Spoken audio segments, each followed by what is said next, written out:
Bienvenue, bonjour à toutes et à tous et merci de rallier Eden Télévision et de rallier Dimanche Politique à forte dominante économie. Cette fois-ci, vous l'auriez constaté, c'est une émission tout à fait spéciale. Après s'être démarqué dans sa gestion de la crise sanitaire mondiale du coronavirus par des méthodes réalistes et bien efficientes, le gouvernement de Patrice Talon a pris cette semaine une série de mesures sociales afin d'atténuer les effets socio-économiques de la crise liée à la Covid-19. Ces mesures se déclinent en un soutien de 63,38 milliards au profit des entreprises, surtout les PME et leur personnel justement.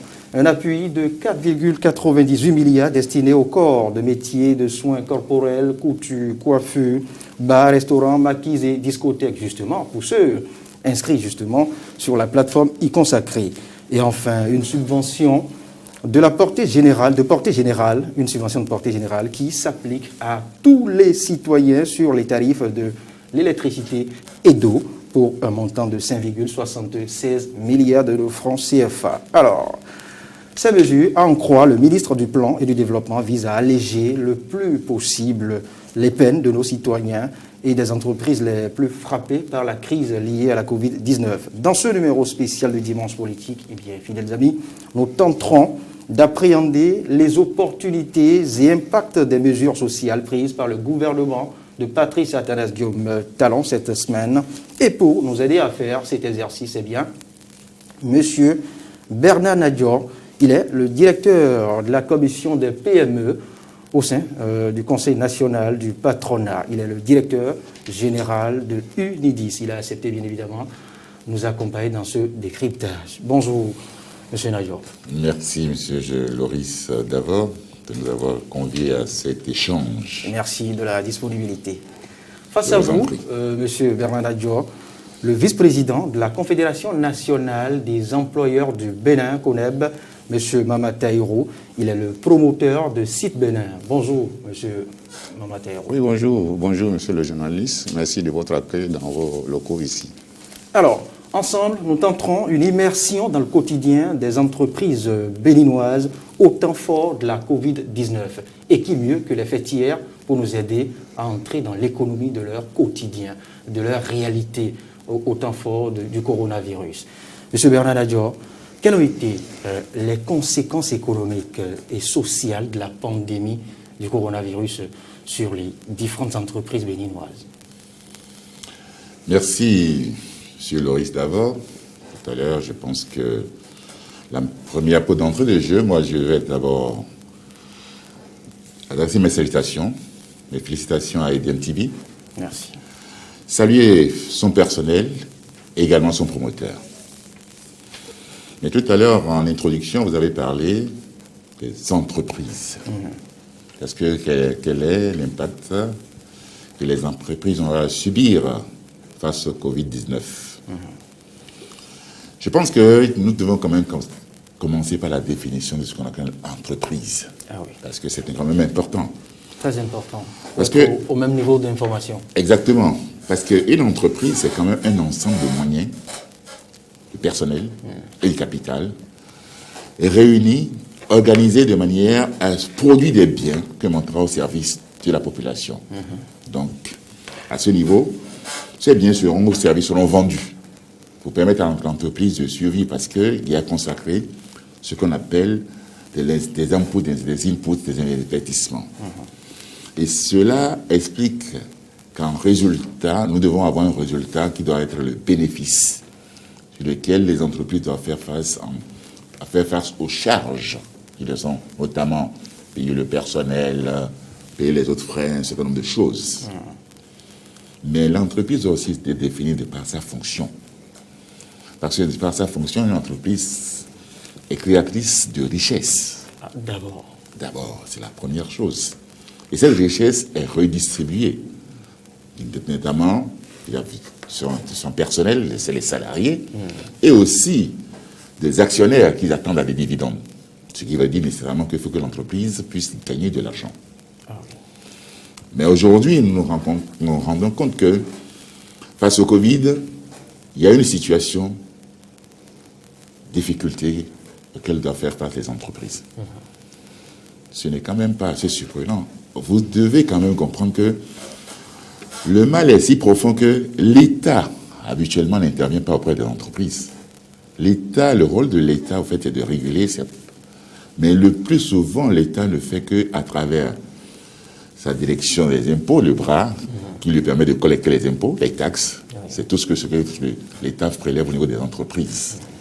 Mais aujourd'hui, l'État revient maintenant à tendre la main pour venir au secours des entreprises, en mettant à disposition des entreprises des mesures d'atténuation. Donc, ce qui veut dire quand même, l'État décide de concourir pour atténuer les difficultés découlantes du Covid-19. Les difficultés sont à un certain nombre données. On y arrivera pour les détailler parce que ces difficultés, aujourd'hui, ont mis les entreprises dans des situations où certaines ont déjà fermé, d'autres ont créé des situations de chômage technique en mettant le personnel à l'arrêt de travail, donc soit en arrêt provisoire. On pourra y revenir. On va y revenir. Donc sinon, bon, je vais quand même essayer de... Bien en détail tout à l'heure, rassurez-vous. Monsieur Mataïro, quelles autres conséquences avez-vous à énumérer, avez-vous à évoquer au niveau des entreprises béninoises? Oui, monsieur le journaliste, je dois vous rappeler qu'avant coronavirus, nous avions déjà une situation difficile qu'on traversait. La fermeture des frontières du Nigeria. C'est un choc économique, c'est le premier choc économique que nous avons déjà. Mais nous nous sommes révélés bien résilients, je crois. Mais bien sûr, mais les traces ne sont pas encore parties. Surtout que ces frontières ne sont pas encore ouvertes. Et nos entreprises continuent donc de subir ce contre-coup. Parce que les premières fermetures ont commencé par là. Oui, mais outre les légères surenchères liées à cette fermeture des frontières, on s'en sortait bien. Attention, on ne peut pas dire qu'on s'en sort bien. On ne peut pas dire qu'on s'en sort bien. Les fermetures des frontières du Nigeria ont été un choc économique que ressentent d'abord les PME. Nous sommes représentants des PME et il faut les définir, comme vous le savez. La charte de l'UEMOA des petites et moyennes entreprises a cadré déjà ce qu'on peut définir comme PME. Et le Bénin en a fait une définition spécifique. On n'entend pas PME, une entreprise, n'est-ce pas? Une entreprise créée régulièrement avec une comptabilité régulière, qui n'est pas une filiale de multinationale, avec un effectif de 5 à 100 personnes et un chiffre d'affaires bien connu. Donc, PME, c'était important quand même cette clarification conceptuelle. Voilà, cette clarification mérite d'être faite pour qu'on sache dans quel domaine on est en train déjà d'évoluer. C'est des petites et moyennes entreprises. Donc, ils sont fragiles. Par définition, ils sont fragiles. La première fragilité a commencé donc de la fermeture donc, de la frontière, auquel s'en est ajouté maintenant le corona. Alors, laissons le cas de la fermeture des frontières, s'agissant donc d'une situation, comme vous l'avez dit, nous avons vécu et essayé de l'adapter à une résilience. Le corona est venu amplifier la situation. Nous avons beaucoup de secteurs qui sont totalement fermés et qui peut-être... Fermés ou secoués? Fermés, ils sont fermés. Aujourd'hui, je vous donne un simple exemple. Les gestionnaires des hôtels, les sites, les structures de tourisme ont subi le coup du fait que les frontières aériennes sont fermées, il n'y avait plus de vols d'avion. Certaines productions locales qui étaient faites dans des périodes et devaient faire des récoltes dans des périodes déterminées, n'ont pas pu envoyer leurs marchandises là où ils devaient aller. Je vous donne un seul exemple, les ananas. Le coronavirus est venu au moment où exactement on récoltait les ananas et où on devait les envoyer ou au Nigeria ou à l'extérieur. Les deux portes sont fermées. Alors que les frontières étaient fermées. Alors que les frontières aériennes étaient fermées, les frontières terrestres étaient fermées. Donc ces ananas ont nécessairement pourri. Même si plus d'une fois on a vu le ministre ou les ministres, certains ministres du gouvernement remplir tout un avion de l'ananas béninois. Oui, donc c'était des périodes factueuses qui étaient très utiles pour nos producteurs d'ananas et qui a permis donc de relever le taux de production de cet ananas. Le taux de production commence par augmenter et les premières récoltes ont commencé par subir les deux chocs immédiats. Wow. Les ananas sont restés sous les bras. Elles sont restées dans les champs. Ils ont tous pourri. On n'a pas fait autre chose que de les ramasser et aller les jeter. Alors qu'on sait que les producteurs de ces ananas sont des PME, partant donc des petites économies, c'est-à-dire allant dans les petits crédits obtenus de part et d'autre au niveau des banques ou bien au niveau des structures financières. Le choc est très grand. Ceux-là, ils sont bloqués, ils n'ont pu rien faire. Et ils ont des charges. Si bien qu'aujourd'hui, la situation qu'ils sont en train de résoudre, ce n'est plus les pertes elles-mêmes qui ont été consommées, mais comment résoudre le problème des dettes acquises à droite et à gauche. Voilà les premières difficultés. Et elles sont immenses. Ah oui. Merci, DG, M. Mamataïrou. On va poursuivre toujours dans cette même dynamique. On va continuer de faire l'état des lieux. Mais puisque des sociétés ont dû fermer, puisqu'il y a eu autant de difficultés que vous venez d'évoquer, que M. Bernard Nadja aussi, dont M. Bernard Nadja aussi en a fait cas. Alors, quelle a été alors la thérapie de choc pour pouvoir s'en sortir? Je vous donne un cas. Oui, je reviens à vous. Mais dans un premier temps, je pense quand même que c'est fort de l'observation des conséquences issues de cette pandémie que le gouvernement a eu à demander je dirais, aux entreprises et aux institutions faîtières de pouvoir quand même essayer de leur présenter une plateforme, un mémorandum qui permettrait quand même de trouver des solutions par rapport aux difficultés naissantes de Covid-19. D'accord. Ce qui n'a pas été du tout facile parce qu'il y a un certain nombre de solutions, de propositions qui ont été faites au gouvernement et qui les a analysées et qui estimaient que c'était des propositions objectives et en a retenu certaines. Oui, mais avant d'en venir à ce mémorandum, avant d'en venir dans les coulisses, avant de nous plonger dans les coulisses de ce mémorandum, de cette proposition, comment vous, en tant que fêtier, vous, en tant qu'entrepreneur, en tant que responsable, promoteur d'entreprise, comment vous en êtes sorti à l'interne? Mais on ne peut pas dire qu'on n'est pas encore sorti, d'autant plus que les difficultés sont là. On ne peut pas les sortir, c'est parce que le problème prend de l'ampleur avec les mesures que le gouvernement a pu mettre afin de contrer un peu l'évolution de la pandémie. Vous savez quand même qu'il y a des mesures comme les mesures barrières. Vous avez vu qu'on doit mettre en place des systèmes où nous devons quand même laver les mains. Nous devons quand même obtenir, ne plus s'embrasser, les embrassades, une certaine distanciation. Il faut quand même observer ces mesures, de manière à ce que nous puissions et aussi éviter les regroupements. Le fait est qu'on en est arrivé à ce que les lieux de culte étaient fermés pour contenir cette pandémie. Parce que heureusement que ces mesures ont été prises pour limiter un peu les dégâts. Autrement, c'est difficile. Aujourd'hui, nous avons constaté quand même que les statistiques qui sont communiquées, nous avons quand même moins de morts. Donc, il y a des statistiques qui sont connues. Je n'ai pas les éléments sous les yeux, mais je vous savais quand même que le ministre de la Santé, de temps en temps, fait quand même ce point. Mais d'accord, on y est. Donc, je pense quand même que c'est ces mesures-là qui ont été quand même effectivement ce qu'il a fallu pour freiner un peu les affres de cette pandémie. Et sachez quand même que nous ne sommes pas tout seuls.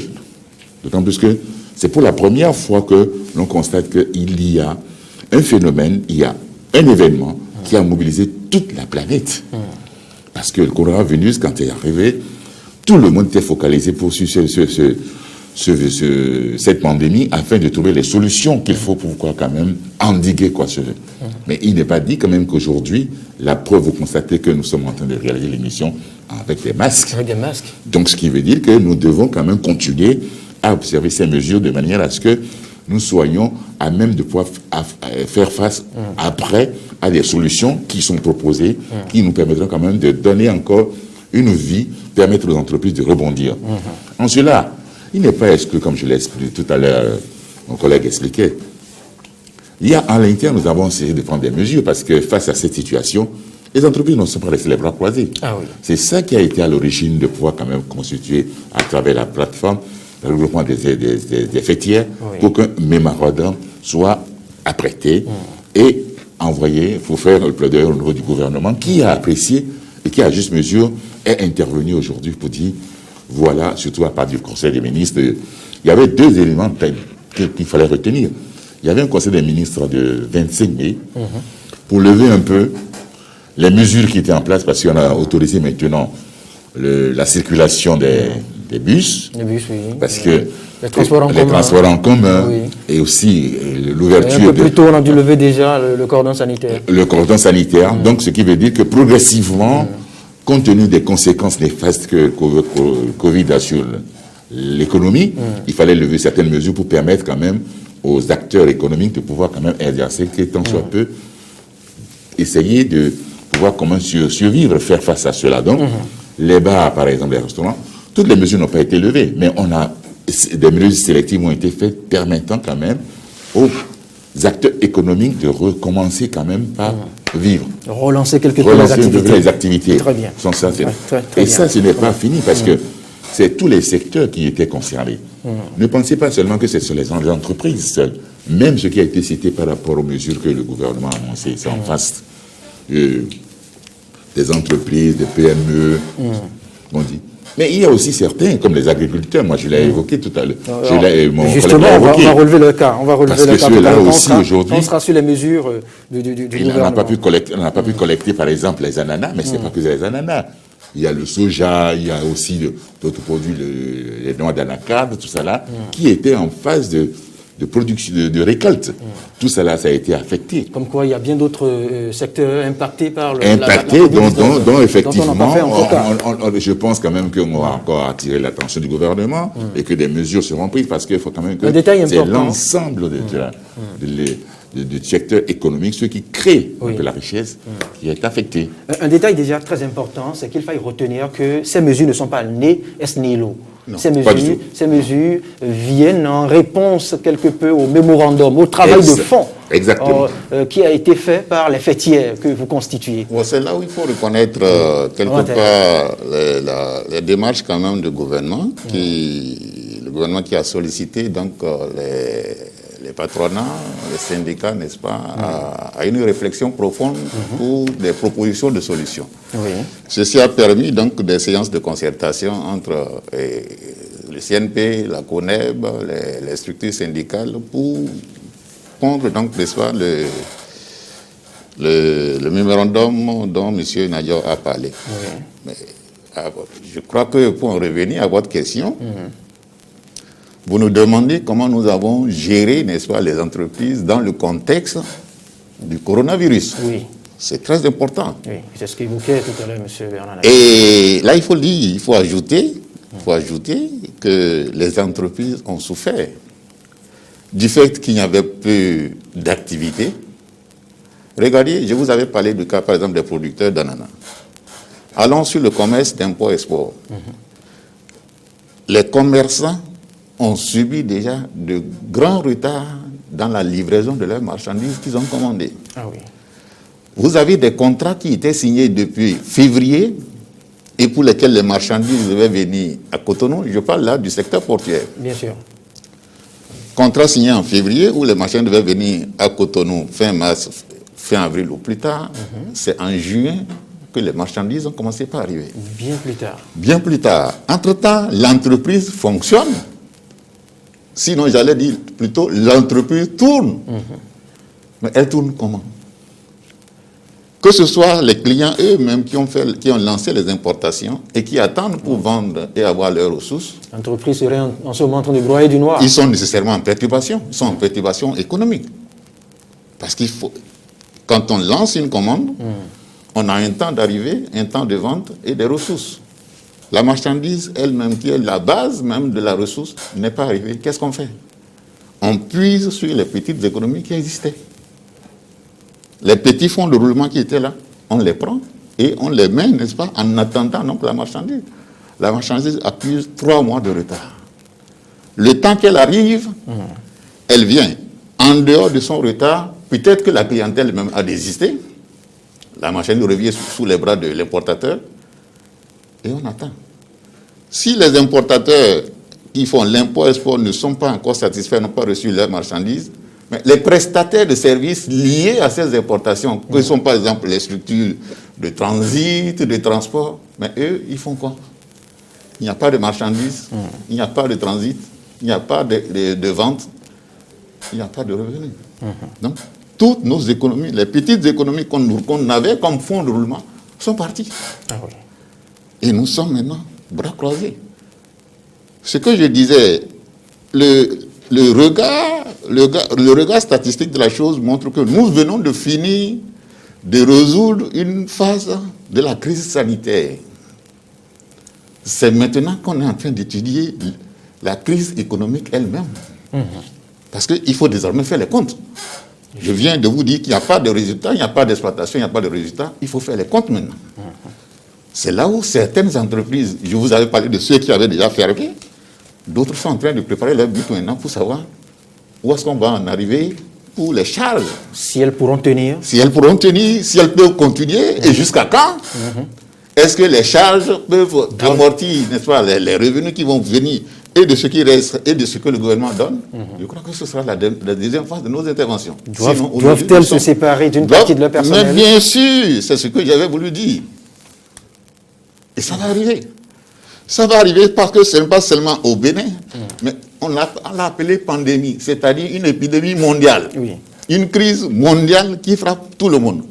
Vous avez entendu que tous les pays du monde sont frappés aujourd'hui par la question du chômage. Ah oui. Le Bénin ne peut pas faire exception. Ça, il ne faut pas s'en douter. Nous ne pouvons pas faire exception. On arrivera donc à la résolution des crises économiques. L'autre risque, c'est l'imminence du chômage, du taux de chômage. Nous sommes certainement en phase d'une crise sociale.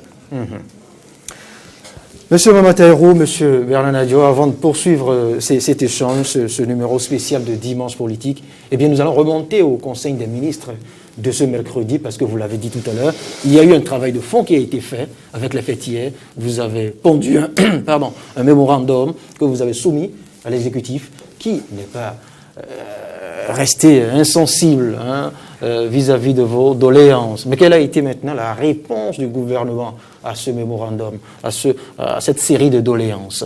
Je vous invite ici à suivre l'extrait du Conseil des ministres pour vous en convaincre. Et on reviendra bien après à apprécier les mesures. Avant d'apprécier cela, moi je vais ajouter quelque chose.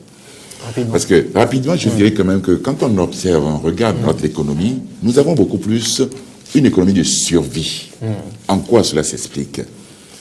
Observez, il y a des gens, c'est ce qu'ils gagnent aujourd'hui qu'ils dépensent pour assurer la popote du lendemain. Oui, ils vivent, comme on le dit, au jour le jour. Au jour le jour. Avec cette pandémie, avec ces mesures barrières qui ont été instituées, le cordon sanitaire, les gens n'ont pas pu se déplacer pour aller chercher le travail. Ceux qui doivent quitter des coins, des zones reculées, pour aller vers peut-être des points où il doit avoir quand même le travail à exécuter. Il avait dit tout à l'heure, par exemple, quand on voit le cas du port, il y a des manœuvres des porteurs qui quittent, qui font un certain nombre de distances avant d'arriver à trouver le boulot. Avec le cordon, c'est fini. Bien sûr. Donc les limitations. Ceux qui doivent quand même, à travers le transport en commun, se déplacer, le transport en commun, voilà les conséquences. Comme le cas des minibus, par exemple, les minibus, qui ont été littéralement suspendus sur toute la période. Donc, tout ça là a créé quand même. Donc, quand on est dans une économie de survie, il va arriver, heureusement que moi je trouve quand même que le gouvernement a pu intervenir, autrement il va y avoir une certaine explosion. Parce que les gens vont dire, écoutez, nous n'allons pas tout le temps continuer à, comme on le dit, être sevrés. Alors, dans ce sens-là, c'était pour quand même dire qu'il est très bon. C'est vraiment au bon moment. Nous devons quand même féliciter que des mesures commencent à venir. Merci, M. Bernard Nayor. On va remonter maintenant au mercredi pour suivre le ministre Alain Orunla qui nous livre ici un extrait du Conseil des ministres. L'une des décisions essentielles, importantes, c'est bien sûr, ces mesures sociales à l'endroit justement des PME et des citoyens béninois. Appréhender en toute objectivité l'ampleur des impacts de la crise, le gouvernement a organisé des échanges avec les différents acteurs économiques. Il ressort de cette démarche participative que plusieurs agents économiques sont affectés, notamment les artisans, les entreprises ainsi que les ménages pauvres et extrêmes pauvres. Par ailleurs, dans le but de favoriser l'efficacité des mesures barrières prises par le gouvernement, plusieurs activités ont été suspendues. Il en est résulté des conséquences négatives sur la viabilité des entreprises touchées. Aussi, pour atténuer les effets de ces chocs, le gouvernement a-t-il initié un programme de soutien au secteur productif. Celui-ci comporte des mesures en faveur des entreprises formelles, des artisans et petits métiers de service de l'informel, ainsi que des personnes vulnérables que sont les pauvres et extrêmes pauvres. Évaluées à 74,12 milliards de francs CFA, les mesures contenues dans le dit programme s'articulent en 3 grands points. Il s'agit de un soutien d'un montant de 63,38 milliards de francs CFA au profit des entreprises. Cette dotation est destinée à la prise en charge, selon le cas, de 70% du salaire brut des employés déclarés sur une période de 3 mois, au remboursement des crédits de TVA, à l'exonération du paiement de la taxe sur véhicules à moteur pour ceux qui ne l'ont pas encore payé au titre de l'année 2020, ou à sa conversion en crédit d'impôt au titre de l'année 2021 pour ceux qui l'ont déjà payé à la prise en charge des loyers commerciaux sur 3 mois au profit des agences de voyage déclarées. Elle est également destinée à la prise en charge intégrale des factures d'électricité pendant 3 mois pour les hôtels et les agences de voyage à hauteur de 4,1 milliards de francs CFA.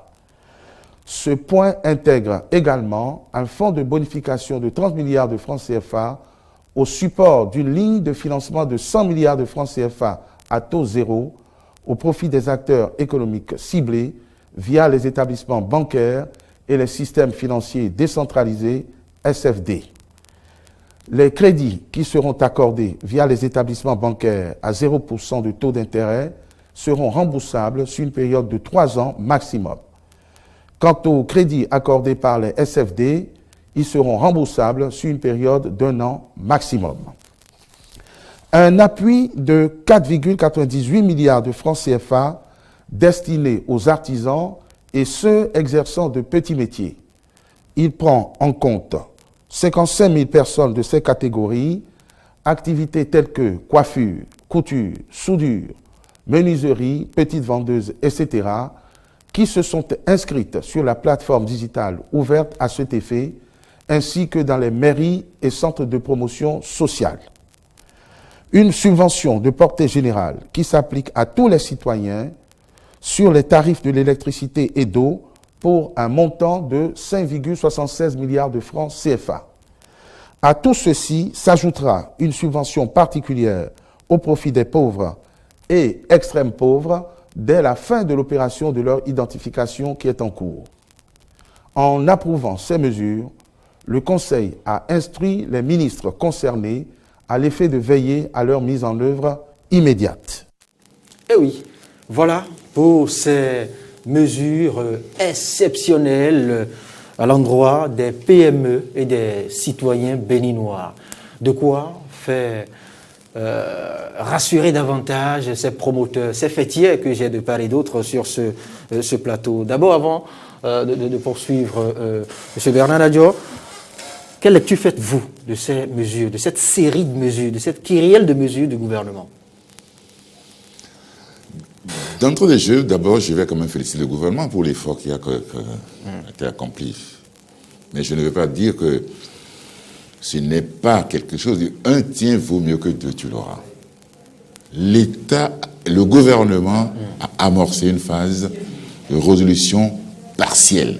Parce qu'au-delà, il y a d'autres choses que nous avons quand même évoquées ici. Parce que ce qui a été accordé comme enveloppe qui recouvre 414 milliards, c'est quelque chose. Mais nous allons quand même exhorter le gouvernement et en faire encore un peu plus.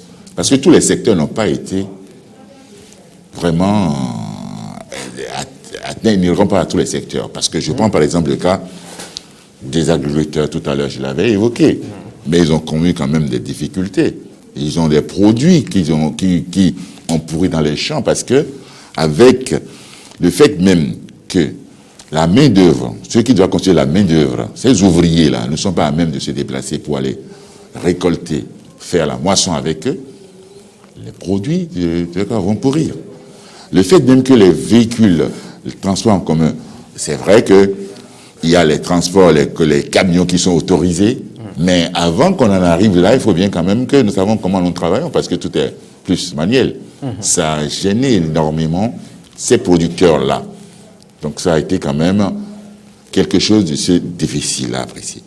Moi, je dirais quand même, l'effort a été fait, mais je souffrais que nous puissions quand même demander davantage au gouvernement, parce qu'il y a des secteurs qui ne sont pas à tous revisités.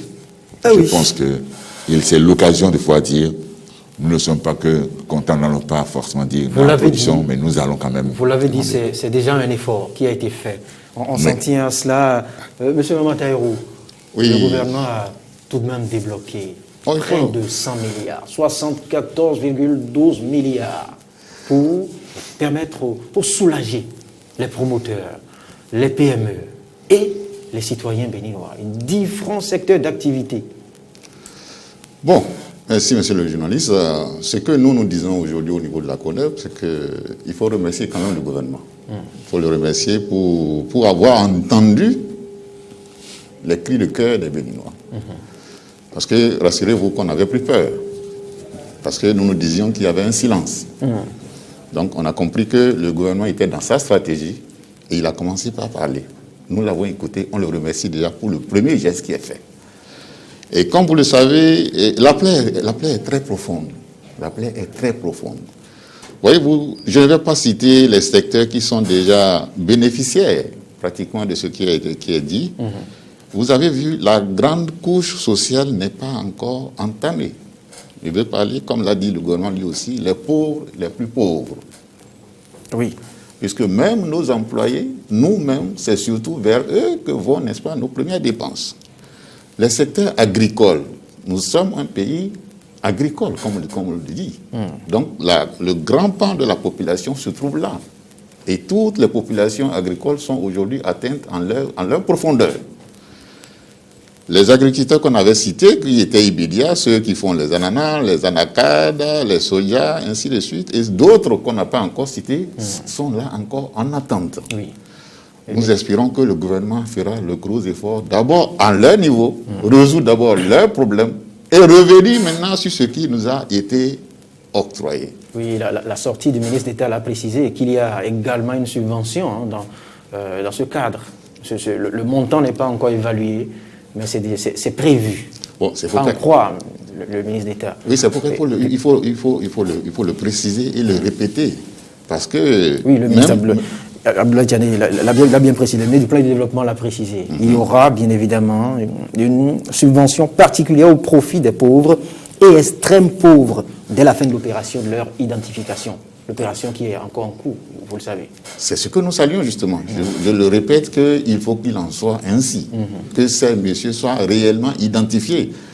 Même pas être identifiés par des circuits, n'est-ce pas, comment ça s'appelle, des TIC, mais faire une véritable identification de ces secteurs-là.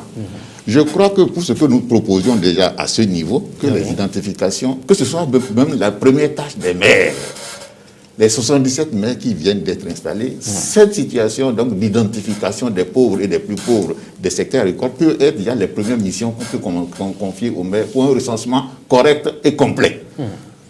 Voyez-vous, comme je l'ai dit, nous avons apprécié et nous sommes reconnaissants que le gouvernement ne les oublie pas. Mais si nous revenons maintenant sur le pactole lui-même. Oui. N'est-ce pas suffisant quand même pour relancer l'essentiel des entreprises et soulager, comme il le faut, les citoyens béninois? Suffisant? Ah non, c'est pas suffisant. Environ 100 milliards. Ah non, monsieur le journaliste, 100 milliards, c'est quelque chose, mais 100 milliards, c'est insuffisant. Insuffisant, vous dites? C'est totalement insuffisant. Voyez-vous, nous vous avons donné déjà, disons, la quintessence du mal. Tous les secteurs sont atteints. Regardez aujourd'hui au niveau, par exemple, du secteur des transports. Quand vous prenez la route de Porto Novo, déjà partie de l'abattoir jusqu'à PK14, au niveau des rails, vous avez des camions qui sont garés là, depuis plus de 4 mois, qui ne bougent pas. Ce n'est pas qu'ils ne veulent pas travailler. Ce n'est pas du fait du gouvernement. Non, ce n'est pas, non, même le corona n'est pas le fait du gouvernement. Non, nous avons déjà été reconnaissants du premier pas fait par le gouvernement. Mais il y a une crise qui est arrivée et qui atteint les secteurs. Vous voulez que nous parlons des secteurs atteints, nous les avons identifiés. Et nous vous donnons aujourd'hui la quintessence réelle des atteintes. Vous avez tous les secteurs qui sont atteints, certains peut-être à des mesures, à des stratosphères, n'est-ce pas, à son niveau. Mais quand vous les analysez, 63 milliards pour tous ces secteurs confondus sur le plan national pour les PME aujourd'hui, c'est insuffisant. Nous reconnaissons que c'est bon, mais c'est insuffisant. Quand nous allons rentrer dans la phase même de la gestion de ces pactoles-là, on verra que clairement sur le terrain, ça sera une goutte d'eau peut-être. Ah oui, vous adhérez à la logique de M. Bernard Nadior qui pense que ce n'est pas assez suffisant encore pour sortir, relancer comme il faut toutes les entreprises. Mais moi, je m'en tiens au montant qui n'est pas. Attendez, quand vous avez le pactole qui a été le soutien du gouvernement est un soutien pour la relance économique. Oui. Pour la relance économique, 63 milliards. Et cela le peut. Parce que quand vous prenez le secteur économique réellement atteint et qu'on y met 63 milliards, répartissez-les au secteur même journalier. Mais vous faites la répartition, vous allez voir que c'est largement suffisant. Et nous avons vu qu'il faut aller encore à d'autres secteurs, secteurs toujours économiques qui ne sont même pas encore touchés. Quand on ira jusqu'à ce niveau-là, 74 milliards, mais on n'est pas encore. Monsieur Bernard Nadior, c'est vrai que tous les secteurs n'ont pas été pris en compte. C'est vrai qu'on peut évoquer une discrimination insidieuse liée à ces mesures sociales. Mais bon, quelle autre lecture faire de cet effort du gouvernement? Non, mais au fait, ce que je le disais tout à l'heure, que le gouvernement a apporté quand même un baume. Je l'ai dit tout à l'heure, nous l'en félicitons. Mais nous disons que ce n'est pas suffisant. Moi, je donne un petit exemple. Quand on prend la couche de ceux qu'on dit qui sont pauvres ou extrêmement pauvres, quand j'ai écouté le compte rendu, je dirais, quand les trois ministres sont venus exposer effectivement les modalités d'octroi des diverses subventions, je me rends compte quand même qu'il y a des catégories qui vont obtenir 20 000 francs ou d'autres 25 000 francs. Mais quand on regarde aujourd'hui le coût du loyer, et ces catégories qui vont obtenir 20 000 francs, et c'est sur 3 mois, peut-être qu'on n'a pas encore su comment est-ce qu'à l'intérieur de cette distribution, comment cela se fera. Mais quand vous avez des gens qui vont prendre 20 000 francs, 25 000 francs, ça ne pourra pas couvrir. C'est un exemple. Ah non, ça a été spécifié dans le compte rendu au niveau des ministres, la rencontre, pour dire que bon, ce serait chose faite de manière... Tout le monde ne serait pas traité à ce montant. Non, pas tout le monde. Non, je prends le cas extrême des pauvres, c'est vrai. Voilà. Aujourd'hui, nous savons que nous sommes dans un marché où nous savons ce qui se passe. C'est une économie libérale. Mais 20 000 francs ne peuvent pas faire grand-chose si vous avez payé le loyer. Évidemment, l'électricité pendant 3 mois, on le fera peut-être sans cette subvention. Mais au niveau ne serait-ce que payer le loyer, la nourriture, entretien des enfants, l'éducation, la scolarité, tout et tout, mais ce n'est pas possible. Il faut que les gens aussi se déplacent. Donc, c'est peu. C'est vrai que nous connaissons déjà une crise avant. C'est la deuxième crise, parce que comme le choc a été, c'est 2 chocs. Le premier choc qui était le choc de la fermeture des frontières. Peut-être que là, ça n'a pas vraiment été, je dirais, apprécié à sa juste mesure, mais ça a des conséquences graves sur les ménages et sur les entreprises. Et la deuxième crise, qui est la pandémie, est venue tout aggraver. Et je pense que c'est à cela que l'État a su apprécier effectivement qu'il fallait être à l'écoute des entreprises, des citoyens, des populations. C'est ça en réalité. Donc, je pense que nous devons... L'effort, comme on l'a dit, a été fait, mais il n'est pas suffisant. Mais nous pouvons les encourager à demander de faire un peu plus. Parce que tous les secteurs n'étaient pas explorer. Oui. Nous l'avons dit, et les autres aussi. Avant d'aborder les opportunités maintenant liées à ces mesures, avant d'aborder la gestion de cette mesure sociale, en dernière partie, dites-nous, M. Mama Taïrou, ce n'est pas assez ce qu'a fait le gouvernement. Oui. Et s'il fallait faire mieux, que recommanderez-vous? S'il fallait faire mieux, c'est qu'il faut augmenter, n'est-ce pas, la caillante. Ça va de soi. Et pour le faire, on aurait souhaité, tel que la démarche initiale avait été faite, que, n'est-ce pas, les associations et les confédérations et les syndicats et, n'est-ce pas, les patronats avaient été associés, que nous soyons associés à la gestion de cette crise-là. À la gestion, donc ce n'est pas qu'on nous remette les fonds, non. On nous appelle aussi pour identifier comment faire la répartition pratiquement de ces fonds-là. En dehors de ça, s'il faille augmenter, c'est le gouvernement qui appréciera de toute façon. Oui. Mais nous allons lui montrer, et ce sera la deuxième phase de notre apport, nous allons lui montrer en quoi les 63 millions, par exemple, réservés au PME est nécessairement insuffisant au regard de tel critère que nous allons définir, si possible, même secteur par secteur. Notre mémorandum que nous avons envoyé au gouvernement avait donné cette spécificité-là. Ce sera l'occasion de le répéter et donner encore plus de détails dans les chocs subis par chaque secteur, n'est-ce pas, de l'économie béninoise. Puisque nous avons dit, et c'est reconnu que c'est pour la relance économique. Rassurez-vous, monsieur le journaliste, relance économique signifie que il y a un arrêt économique. Et s'il y a un arrêt économique, vous savez, quand quelque chose est en arrêt, il coûte plus cher à redémarrer. Donc, les structures économiques qui avaient subi les chocs pour redémarrer doivent résoudre d'abord les passifs. Je vous donne un exemple.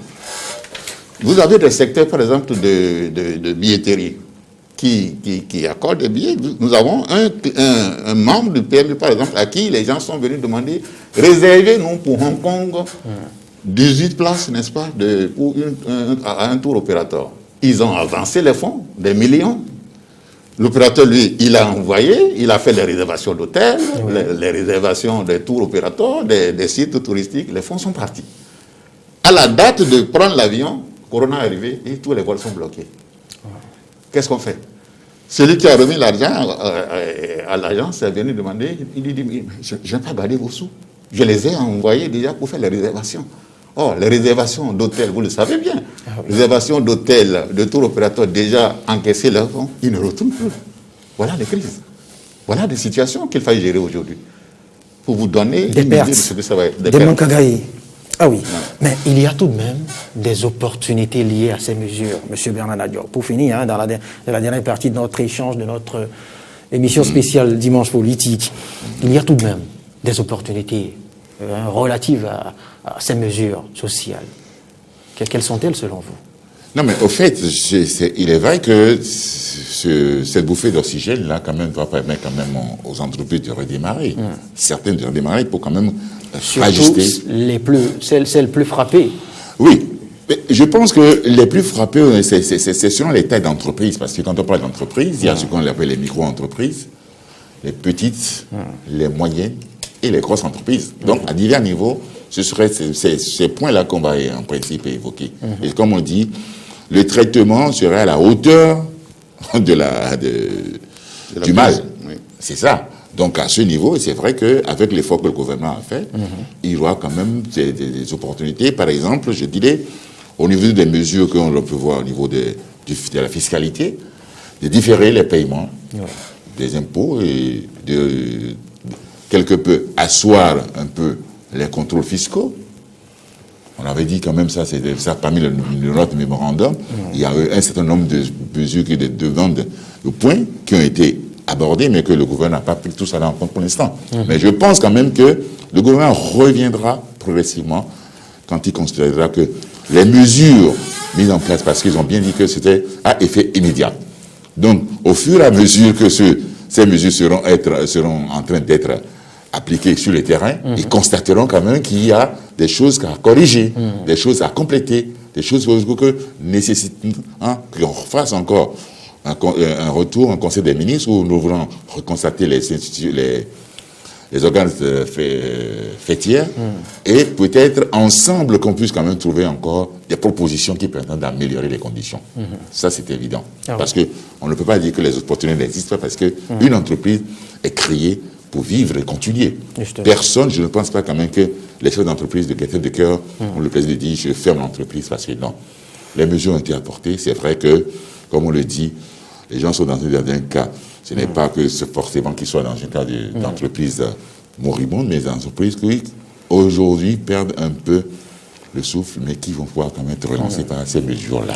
Monsieur Mataïrou, c'est inutile de vous le rappeler, vous le savez, au chapitre des mesures du gouvernement, il y a l'accès à des crédits à taux zéro dans les banques et les systèmes financiers décentralisés.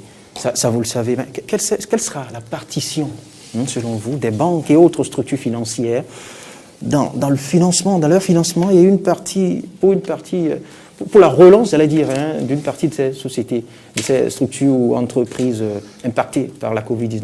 Bon, là, vous parlez, je crois, du fonds de bonification au niveau des banques. Bon, et je crois que c'est 30 milliards jusqu'à une hauteur de 10%, oui, c'est ça. C'est bon, 30 milliards. C'est 100 milliards. Ça rentre justement toujours dans le cadre de nos appréciations au départ que c'est encore un bon effort. Ça veut dire que nous pouvons contracter, n'est-ce pas, des dettes, des crédits au niveau des banques. À taux zéro, déjà, c'est une bonne chose. Bon, là encore, comme je le disais, les conditionnalités, on va les étudier ensemble avec les banques et, n'est-ce pas, l'État. Parce que les banques ne prêtent pas sans zéro conditionnalité. Est-ce que ça va être aussi le cas? Est-ce que les banques vont encore demander des garanties? Parce que là, c'est leur... Bon. Je ne pense pas. Bon, alors, là, que l'État sera le garant. Bon, exactement, l'État sera le garant. L'État sera le garant. C'est à taux zéro pour les entreprises. Non, le taux est différent de la garantie. Ah oui, parce que vous avez la garantie qui est un apport pratiquement de celui qui veut demander le crédit et qui met en garantie quelque chose. Et le taux maintenant, c'est les pourcentages que prélevaient les banques sur le crédit qui a été accordé. Jusque-là, c'est des taux aussi prohibitifs sur lesquels nous avons toujours échangé avec les banques, des 10%, 11%, 12%. Bon, ça, c'était des taux sur lesquels on discutait. Si le taux est à zéro aujourd'hui, c'est tant mieux. Les conditionnalités, on verra. Si l'idéal, comme vous le dites, moi je souhaiterais qu'il en soit ainsi, que l'État soit effectivement le garant, mais l'État ne sera pas garant n'est-ce pas, je crois, à n'importe quelle condition. Il y aura certainement... C'est une prière. Bon, voilà, c'est une doléance que nous adressons déjà à l'État. Et comme je disais, qu'on nous associe à la gestion, n'est-ce pas, de ces crises-là, dans le cadre des apports du gouvernement, que nous soyons associés, parce que nous avons encore d'autres propositions à lui faire. Je vous donne par exemple le cas du secteur portuaire.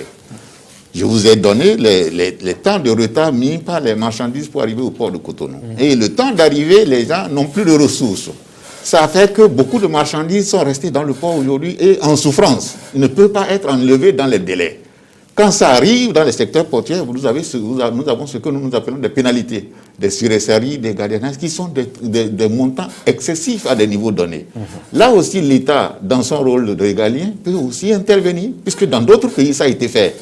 Regardez à Lomé, tout près ici, le port de Lomé, le gouvernement du Togo a suspendu tout ce qui est extra frais, surtaxe sur les marchandises arrivant sur le port de Cotonou. Voilà les efforts qui peuvent commencer pour encore atténuer le choc que subiront, n'est-ce pas, les opérateurs économiques sur les affaires quotidiennes. Voilà, ce sera certainement là notre rapport et à la gestion de la chose, puisqu'il y aura certainement un compte rendu encore. Je suppose que nous aurons encore d'autres séances. Ce sera l'occasion de mettre sur table encore toutes les modalités et puis toutes les insuffisances. Puisque vous aimez surtout le secteur qui est le vôtre, oui, avant d'en venir à M. Nadio, il y a aussi l'exonération du paiement de la taxe sur les véhicules à moteur, le TVM. Monsieur Bernard Nadio. Oui, mais moi j'ajouterais que des choses ont été faites. Il faut le reconnaître. Mais il y a quand même un certain nombre d'éléments que nous voulons quand même aussi appréhender, parce que comment est-ce que cette répartition a été conçue au bénéfice des différentes couches? Parce qu'il faut le faire de manière à ce que les couches sachent quand même qu'il y a une certaine transparence, et comme je le sais, mais le gouvernement est beaucoup plus accroché à la transparence, c'est évident. Mais il faut quand même que, pour donner plus quand même de crédibilité à ce qu'on fait, qu'on puisse quand même mettre en place un comité. Le comité qui doit être tripartite, Gouvernement, employeur, travailleur.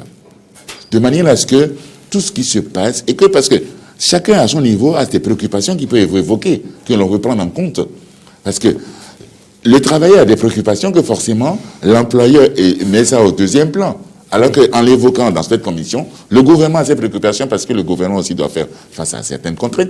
Parce que tout ça, c'est quand même dans une cagnotte de données. Autrement dit, les priorités diffèrent d'une instance à l'autre. D'une instance à l'autre, c'est normal. Parce que nous sommes partis dans un cadre où personne n'avait prévu quand même que dans le vote de budget, cette histoire de coronavirus allait intervenir. Parce que le budget, quand même, c'est quand même pour l'État un élément de pouvoir quand même faire face aux dépenses sur l'année, le budget annuel. Mais il y a des efforts. Je ne sais pas si cette ligne budgétaire était déjà prévue pour qu'on puisse sortir 74 milliards. Donc, c'est quand même des efforts. Donc, c'est un extra.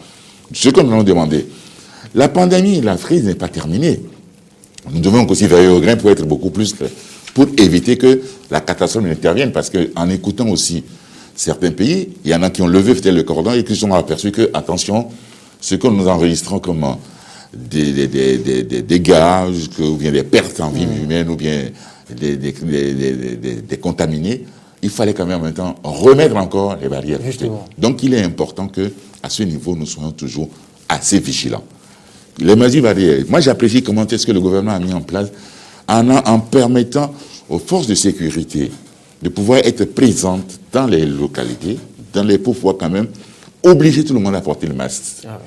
C'est des mesures, vous pensez que ça, c'est des mesures quand même que le gouvernement a portées, et c'est ça qui nous a limité un peu dans les dégâts aussi. Donc il faut le reconnaître, d'insister, mais le problème aussi que se pose, je sais quand même que, moi j'ai essayé de demander à savoir le coût des masques, parce que les gens sont réfléchis. Le gouvernement a subventionné les masques. Ah oui. Sinon, vous ne pouvez pas avoir les masques à ce prix-là. Donc, il y a un effort déjà aussi qui est fait à ce niveau. Ah oui. Donc, il faut continuer jusqu'à ce qu'on puisse trouver le volet où on peut distribuer des masques de façon gratuite à certaines couches de la population, parce que ce n'est pas la confection des masques, peut-être pas les trucs, parce qu'il faut reconnaître, il faut les laver, il faut l'entretenir, c'est vrai.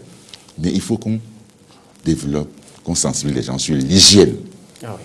Parce que le mal n'est pas encore parti. On ne sait combien de temps, mais nous avons encore pour un bout de temps.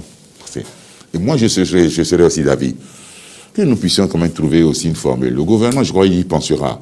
Il ne peut pas nous dire tout ce à quoi il pense, mais je pense certainement qu'il y veille pour trouver quand même une formule de création, de recherche, pour qu'on puisse quand même trouver les solutions pour contenir le mal. Parce que il ne faut pas que nos services, nous avons quand même des services de santé traditionnels qui prennent des convenir le mal. Donc, à ce niveau aussi, il est important de voir à quelle mesure on pourrait de bons chercheurs, les associer. De bons universitaires pour les associer, qui peuvent tout ça là, aussi. Pour que nous puissions quand même avoir les médicaments à moindre coût selon vraiment notre voie d'achat. Très bien, très bien. Justement, avant de conclure, sur ces autres secteurs qui en griffe sont pour le moment les oubliés des mesures sociales. Non, bon, ils ne sont pas, on ne peut pas dire qu'ils sont les oubliés, c'est-à-dire qu'ils sont mis peut-être au second rang. Oui, donc, pour l'instant, on ne l'avait pas pris en compte, mais ils vont les prendre en compte parce qu'on estime que le gouvernement... N'oubliez pas, monsieur le journaliste, le virus circule. Ce virus, il circule.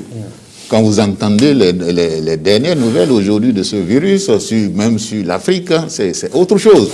Bien sûr qu'ils avaient prédit... Même au Bénin, on n'est plus à 2 morts, on est désormais à 6 morts, vous savez. Donc, ça vous dit que... Bon, vous savez, Dieu est grand. On y est encore. Dieu est grand et Dieu nous a couverts. Parce que quand ce virus avait été annoncé, déjà depuis fin décembre, on avait dit, bon, c'est l'Afrique qui va prendre le coup. On serait déjà exterminé. C'était les prévisions. Oui. Oh, Dieu est au contrôle et c'est pas encore fait. Maintenant, ils sont en train de dire encore, bon, il y a une seconde phase qui arrive. Cette fois-ci, l'Afrique ne veut pas échapper. Dieu est grand. Il saura comment nous en épargner. Cette seconde phase est relative à nos comportements. Bon, de toute façon, dans tous les cas, c'est nos comportements. Si nous ne baissons pas la garde, si nous ne néglisons pas les gestes. Mais dans tous les cas, c'est nos comportements. C'est là qu'il faut encore remercier les gestes barrières, que les mesures barrières que le gouvernement a édictées et qu'il faille respecter absolument. Parce que c'est la seule manière d'éviter, n'est-ce pas, cette pandémie-là. On ne fait pas. C'est complètement terminé. Juste quelques secondes de mots de fin, M. Bernard Nadior. Mais je pense quand même que vous devez quand même continuer aussi cette vulgarisation, aider le gouvernement à pouvoir quand même faire appliquer les gestes et mesures barrières, parce que c'est ça qui est fondamental. Et comme ça, si la population se porte bien... Continue de le faire sur IDEN TV et sur Diaspora. D'accord. si la population se porte bien, les entreprises se porteront bien, ne serait-ce que les travailleurs pourront quand même, avec juste d'une excellente santé, venir travailler. Donc, il est important qu'à ce niveau-là, nous soyons quand même, pour contenir cette pandémie, de pouvoir respecter les restes barrières et tout ce qu'on nous dit, pouvoir observer ces mesures de manière à pouvoir quand même contourner. Merci, M. Bernard Nadior. M. Mama-Taïrou. Oui, à mon niveau, je répète et je conclus et je tiens à ce que, au nom donc de la CONEB, que pratiquement les organisations patronales soient associées, n'est-ce pas, à la gestion de ces fonds. C'était notre premier leitmotiv. Deuxièmement, relancer les inscriptions. Relancer les inscriptions au niveau de tous les secteurs, que ce soit les PME, même les petits métiers qui avaient été recensés. Il faut que ce soit un recensement plus profond encore pour élargir, n'est-ce pas? Parce qu'on est sûr que l'assiette va s'élargir. Ça, c'est des choses que nous demandons. Il faut augmenter nécessairement le taux de bonification bancaire aussi, parce que là aussi, c'est un appui que nous avons apprécié. Et finir par dire que l'État doit encore mettre sa main dans sa poche pour augmenter, n'est-ce pas, la carrière qui a été proposée. Juste un mot, parce que je sais que le recensement, l'État a demandé à ce qu'on recense les gens par le système d'inscription sur les plateformes. Mais tout le monde n'est pas averti, tout le monde n'est pas informé. Donc je pense quand même qu'il faut poursuivre certaines vulgarisations au niveau peut-être des mairies pour que on puisse quand même associer un peu tout le monde pour que ça ne puisse pas créer quand même des situations de crise. Justement, merci. Parce qu'il ne faut pas laisser les gens sur le banc. Merci, M. Bernard Nadior. Je rappelle que vous êtes le président de la commission PME du Conseil national du patronat. Vous êtes le directeur général de Unidis. Merci de votre disponibilité pour nous avoir permis quand même d'entrer dans l'économie de ces mesures sociales. Face à vous, nous avons le vice-président de la Confédération nationale des employeurs du Bénin, M. Mama-Taïrou. Il est le promoteur de Site Bénin. Merci infiniment. Nous espérons vous retrouver encore sur d'autres tribunes pour aborder d'autres volets, d'autres sujets à caractère économique. C'était le numéro spécial de Dimanche Politique et on l'a compris, les deux invités sont unanimement reconnaissants vis-à-vis des efforts du gouvernement, mais continuent tout de même de d'exhorter l'exécutif à étendre, à penser à augmenter la cagnotte et à l'étendre à d'autres secteurs d'activité tout aussi bien impactés par cette crise liée à la Covid-19. Merci à toutes et à tous de nous avoir suivis et à dimanche. Yes.